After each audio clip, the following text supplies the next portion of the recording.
Ngayong hapon sa inyong tanan mga kaibigan. For the first time maaga kami makauwi. Mula nang nagbibiyahe ako, ngayon lang kami makauwi ng alas 4:04. Thank you Lord sa blessings mo. I love you palagi.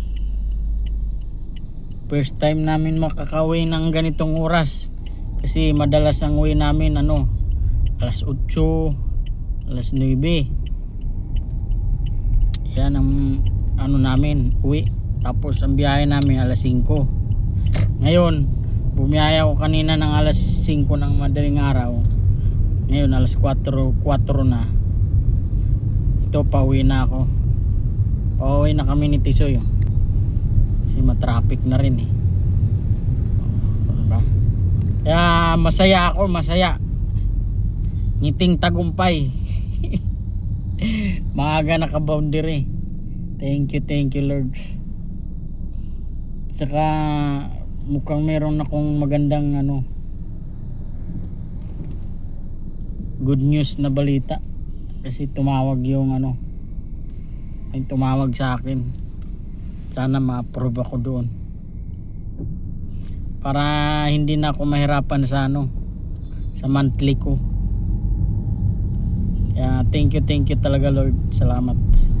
Tsaka sa mga solid supporters, thank you all. Kaya yung naramdaman ko hindi ko ma-explain. Nax.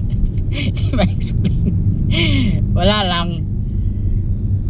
Masaya lang ako ngayong araw na to kasi maaga makauwi.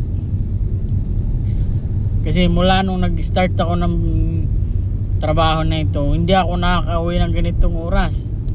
Laging alas 8, alas 9, minsan pa nga alas 10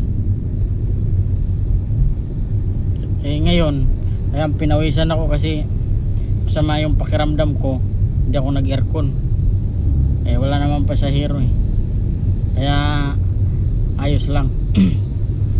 Kaya nagpapawis ako. Minom din ng gamot. Sinabayan ko ng gamot. Kaya thank you all, lalo na kay God. I love you lagi. Salamat. Pasensya na kayo kasi Bisaya ko matigas yung pronunciation. Matigas ang pagsasalita ko guys. Ngayon dadaan muna tayo dito, magpagas muna. Pagas tayo dito sa Uno gas station 72, 73, 81. Yan. Bye bye guys, thank you so much.